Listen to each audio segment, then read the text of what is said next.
بسم الله الرحمن الرحيم إنا أنزلناه في ليلة القدر وما أدراك ما ليلة القدر ليلة القدر خير من ألف شهر.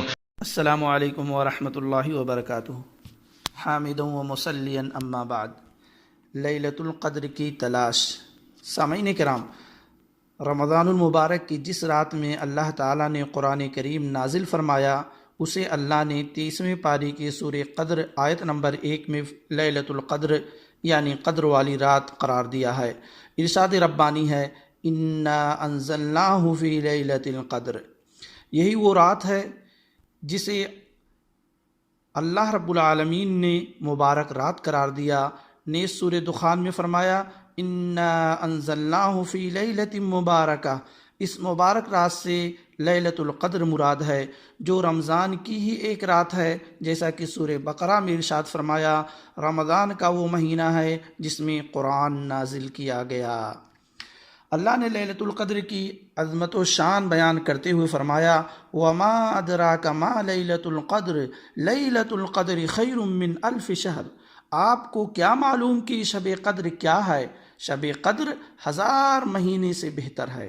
امام احمد نے حضرت ابو ہریرہ سے روایت کیا ہے کہ جب رمضان آیا تو رسول اللہ صلی اللہ علیہ وسلم نے فرمایا قد جاءکم شہر رمضان شہر مبارک فیہ لیلۃ خیر من الف شہر من حرم خیرہا فقد حرم.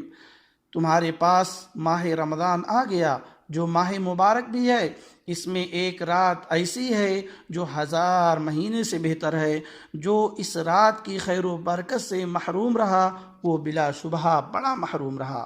اسے امام احمد نے مسند احمد میں اور امام نسائی نے روایت کیا ہے. نسائی میں 2108 نمبر کی حدیث ہے. لیلۃ القدر کی عبادت 1000 مہینے کی عبادت کے بقدر ہے، تو اسی وجہ سے صحیح بخاری و مسلم میں حضرت ابو ہریرہ سے مروی حدیث موجود ہے کہ رسول اللہ صلی اللہ علیہ وسلم نے فرمایا من قام لیلۃ القدر ایمانا واحتسابا غفر له ما تقدم من ذنبہ. جس نے ایمان کی حالت میں ثواب کی نیت سے لیلۃ القدر کا قیام کیا تو اس کے سابقہ تمام گناہ معاف کر دیے گئے. لیلۃ القدر میں فرشتوں کا نزول. ارشاد باری تعالیٰ ہے تنزل الملائکۃ والروح فیہا باذن ربہم من کل امر.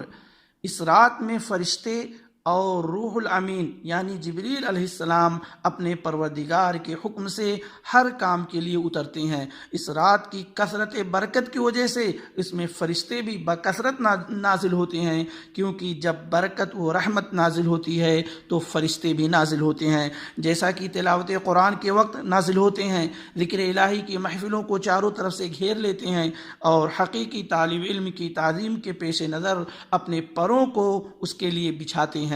اس آیت میں روح سے مراد جبریل علیہ السلام ہے. اس لیے قدر کے معنوں میں سے ایک معنی ضیق و تنگی بھی لیا گیا ہے، کیونکہ فرشتوں کے نزول کی وجہ سے زمین تنگ ہو جاتی ہے. اسلامی بھائیوں، اس رات کی تلاش اور اس میں عبادت کرنے کے لیے آپ صلی اللہ علیہ وسلم نہ صرف یہ کہ خود عبادت کے لیے کمر بستہ ہو جاتے بلکہ اہل خانہ کو بھی اس کی ترغیب دلاتے اور جگاتے تاکہ وہ بھی اس سعادت کو سمیٹ سکیں. چنانچہ بخاری و مسلم، ابو داؤد و نسائی اور ابن ماجہ میں ام المؤمنین حضرت عائشہ رضی اللہ تعالی عنہا سے مروی ہے کان رسول اللہ صلی اللہ علیہ وسلم اذا دخل العشر شد مئزرہ واحیا لیلہ وایقظ اہلہ. جبکہ صحیح مسلم و ترمذی اور مسند احمد میں حضرت عائشہ صدیقہ سے مروی ہے کان رسول اللہ صلی اللہ علیہ وسلم یجتہد فی العشر الاواخر ما لا یجتہد فی غیرہ. نبی صلی اللہ علیہ وسلم عبادت الہی میں جتنی محنت رمضان المبارک کے آخری اشرا میں کیا کرتے تھے اتنی دوسرے ایام میں سے کسی میں نہیں کیا کرتے. لیلۃ القدر کی تعین. شب قدر رمضان کے آخری اشرا کے 5 راتوں میں سے کوئی ایک رات ہے، جیسا کہ نبی صلی اللہ علیہ وسلم کا فرمان ہے تحروا لیلۃ القدر فی الوتر من العشر الاواخر من رمضان.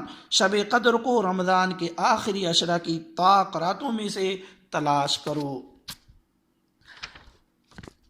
رسول اللہ صلی اللہ علیہ وسلم نے اس رات کو آخری عشرہ کی طاق راتوں میں بطور خاص تلاش کرنے کا حکم فرمایا، لیکن کسی ایک رات کی تعین نہیں فرمائی۔ لہٰذا ہر مسلمان کو چاہیے کہ رمضان کے آخری عشرے کی طاق راتوں میں خصوصیت اور غایت اہتمام کے ساتھ تسبیح و تقدیس، تکبیر و تحلیل، استغفار و ذکر الہی تلاوت، اگر طاق راتوں میں نہ کر سکے تو باقی 7 دنوں کی طاق راتوں 25ویں، 27ویں اور 29ویں میں سستی نہ کرے۔ اور شب قدر ہر سال کسی خاص رات میں متعین نہیں ہوتی، بلکہ وہ منتقل ہوتی رہتی ہے، یہی اکثر اہل علم کا موقف ہے۔ کیا ہر سال صرف 27ویں رات کو ہی لیلۃ القدر ہے؟ بعض لوگوں نے صرف 27ویں رات کو ہی لیلۃ القدر قرار دیا ہے، جو صحیح نہیں ہے۔ حقیقت یہ ہے کہ بعض روایتوں میں 27ویں کی رات شب قدر بتلایا گیا ہے، مگر 27ویں کو ہی ہمیشہ کے لیے شب قدر قرار دینا غلط ہے، کیونکہ صحیحین میں مذکور ہے کہ نبی صلی اللہ علیہ وسلم نے شب قدر کو پانے کے لیے کبھی پہلے عشرے میں اعتکاف کیا، کبھی درمیانی عشرے میں، تو کبھی آخری عشرے میں، اور آخر میں فرمایا انی اریت لیلۃ القدر ثم انسیتها او نسیتها فالتمسوها فی العشر الاواخر فی الوتر۔ بخاری و مسلم نے روایت کیا، مجھے وہ رات دکھائی گئی تھی مگر پھر بھلا دیا گیا، لہذا اب تم اسے رمضان کی آخری طاق راتوں میں تلاش کرو۔ اور ایک روایت میں ہے من کان متحریھا فلیتحرھا فی سبع الاواخر، اسے بھی بخاری اور مسلم نے روایت کیا ہے۔ جس کو شب قدر کی تلاش کرنی ہو وہ آخری 7 راتوں میں تلاش کرے۔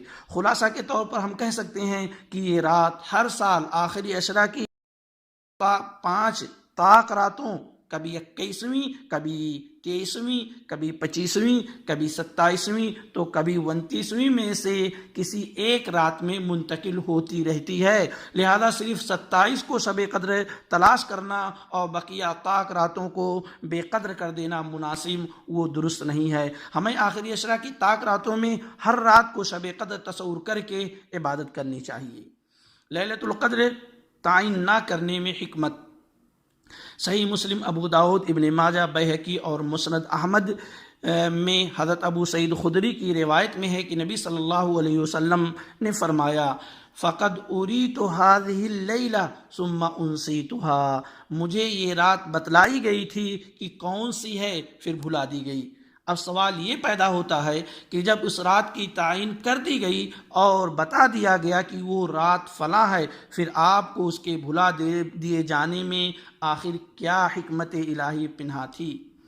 اس سوال کا جواب اشارتاً خود نبی صلی اللہ علیہ وسلم کے ایک ارشاد میں موجود ہے کہ اس کا بھلا دیا جانا ہی مسلمانوں کے لیے بہتر تھا۔ نیز اس کی حکمت بیان کرتے ہوئے محدث عصر علامہ عبید اللہ رحمانی مبارک پوری رحمۃ اللہ علیہ مرآۃ المفاتیح شرح مشکاۃ المصابیح میں لکھتے ہیں، حافظ ابن حجر کے بقول اہل علم کا کہنا ہے کہ اس رات کی تعین کے اخفاء میں یہ حکمت الہی کار فرما ہے کہ اس طرح لوگ زیادہ سے زیادہ عبادت اور قیام اللیل میں کوشاں رہیں گے، اور اگر تعین کر دی جاتی تو صرف اسی رات قیام و عبادت پر اکتفا کر لیا کرتے۔ رسول اللہ صلی اللہ علیہ وسلم کو لیلۃ القدر کا علم دیا گیا تھا۔ حدیث اس طرح سے ہے، حضرت عبادہ ابن صامت سے مروی ہے، خرج النبی صلی اللہ علیہ وسلم لیخبرنا بلیلۃ القدر فتلاحى رجلان من المسلمین فقال خرجت لیخبرکم بلیلۃ القدر فتلاحى فلان وفلان فرفعت وعسى ان يكون خيرا لكم فالتمسوها في التاسعة والسابعة والخامسة۔ نبی صلی اللہ علیہ وسلم ایک رات ہمیں لیلۃ القدر کی خبر دینے کے لیے گھر سے باہر تشریف لائے۔ اس وقت 2 مسلمانوں کا آپس میں جھگڑا ہو گیا، آپ انہیں روکنے میں لگ گئے، پھر فرمایا میں تو نکلا تھا تمہیں لیلۃ القدر کی خبر دینے، مگر فلاں فلاں جھگڑ پڑے تو اس رات کی تعین اٹھا لی گئی اور اس میں تمہاری بہتری ہے، اسے تم آخری عشرے کی 29ویں، 27ویں اور 25ویں راتوں میں تلاش کرو۔ اس حدیث میں اس بات کی طرف اشارہ ہے کہ جھگڑے کے سبب فائدہ اور علم نافع میں رکاوٹ آتی ہے، جیسا کہ حدیث میں وارد ہے کہ بے شک بندہ گناہ کے سبب رزق سے محروم ہو جاتا ہے۔ اس حدیث سے لیلۃ القدر کی تعین نہ ہونے کی حکمت و مصلحت کے علاوہ یہ بھی معلوم ہوا کہ مسلمانوں کا آپس میں لڑنا جھگڑنا اس قدر منحوس عمل ہے کہ اس کی نحوست کے نتیجے میں اتنی مبارک رات بھلا دی گئی۔ لیلۃ القدر کی علامات۔ احادیث میں جس رات لیلۃ القدر ہوتی ہے اس کی چند نشانیاں ملتی ہیں جس سے یہ معلوم کیا جا سکتا ہے کہ یہی رات لیلۃ القدر یا شب قدر کی رات تھی۔ نمبر 1، اس رات کی صبح کی سورج میں روشنی نہیں ہوتی یا ہلکی ہوتی ہے، جیسا کہ صحیح مسلم میں 762 نمبر کی حدیث موجود ہے۔ نمبر 2، قدر کی رات نرمی والی اور معتدل ہوتی ہے، یعنی نہ گرمی نہ ٹھنڈک، جیسا کہ صحیح الجامع میں 5475 نمبر پر حدیث مروی ہے۔ نمبر 3، اس رات کسی سال بارش بھی ہو سکتی ہے، جیسا کہ بخاری میں 813 نمبر کی روایت موجود ہے۔ شب قدر کے متعلق غلط فہمیاں۔ اس رات کی علامات سے متعلق لوگوں میں غلط باتیں بھی مشہور ہیں، مثلا اس رات کتے نہیں بھونکتے، گدھے کم بولتے ہیں، سمندر کا کھارا پانی بھی میٹھا ہو جاتا ہے، درخت زمین کو سجدہ کرتے ہیں اور پھر اپنی جگہ لوٹ آتے ہیں، ہر جگہ روشنی ہی روشنی ہوتی ہے، وغیرہ وغیرہ۔ یہ تمام باتیں غیر درست ہیں، حدیث میں اس کی کوئی جگہ نہیں ہے، یہ ہمارے اور لوگوں کے خیالات ہیں۔ لیلۃ القدر کی خصوصی دعا۔ رمضان المبارک کے آخری عشرے میں رسول اللہ صلی اللہ علیہ وسلم ماں اہل و عیال عبادت کے لیے کمر کس لیتے تھے، لہذا ہمیں بھی قیام اللیل کے ساتھ ساتھ ذکر و دعا، تلاوت و مناجات اور نفلی نمازوں سے اس رات کو مزین کرنا چاہیے۔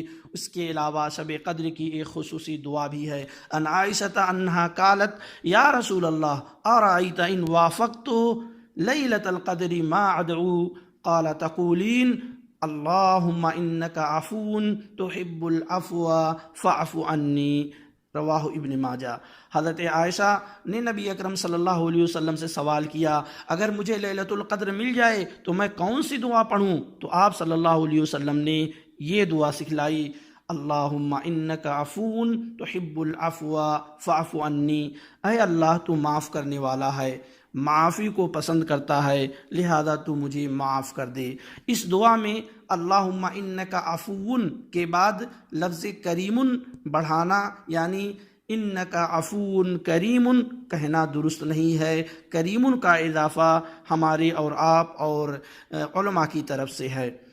امام ابن کثیر فرماتے ہیں کہ زیادہ سے زیادہ دعا کرنا تو ہر وقت مستحب ہے، مگر رمضان اس کے آخری عشرے اور خصوصاً اس عشرے کی طاق راتوں میں اس کا استحباب اور بھی بڑھ جاتا ہے۔ ان راتوں میں اس دعا کا بکثرت پڑھنا مستحب ہے، لہذا ایک مسلمان کو چاہیے کہ اس خیر کا حریص ہو اور ان راتوں میں نماز، تلاوت، ذکر، دعا اور حسب استطاعت دیگر نیک اعمال اور طاعات کے ذریعے اسے حاصل کرنے کی کوشش کرے۔